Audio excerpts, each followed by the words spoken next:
త్రినేని సీరియల్లో తిలోత్తమ పాత్రతో నెగటివ్ రోల్లో నటించి తెలుగు ఆడియన్స్ కు దగ్గరైన నటి పవిత్ర జయరాం ఈ రోజు ఈమె కార్ యాక్సిడెంట్ లో మరణించినట్లుగా తెలుస్తుంది. ఈమె హఠాన్ మరణంతో ఒక్కసారిగా తెలుగు బుల్లితెర షాక్ కి గురైందని చెప్పాలి.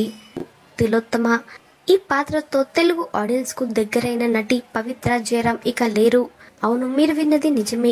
నిన్న జరిగిన ఓ కార్ యాక్సిడెంట్ ప్రమాదంలో ఈమె అక్కడికక్కడే మృతి చెందినట్లుగా వార్తలు వినిపిస్తున్నాయి. కాగా ఈ ఘటన గురించి పూర్తి వివరాలు ఇంకా తెలియలేదు. ప్రస్తుతం నటి పవిత్ర జయరాం మరణం ఒక హాట్ టాపిక్ అయిందని చెప్పాలి. కాగా కన్నడ సీరియల్స్ తో తన కెరీర్ ని స్టార్ట్ చేసిన నటి పవిత్ర మొదటగా నిన్నే పెళ్లాడతా సీరియల్ తో తన కెరీర్ ని ప్రారంభించింది.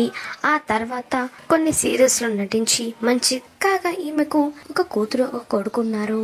కాగా చిన్న వయసులోనే కన్నుమూసిన నటి పవిత్ర జయరాం మరణ వార్త విని కుటుంబ సభ్యులు కన్నీట మునిగిపోయారు.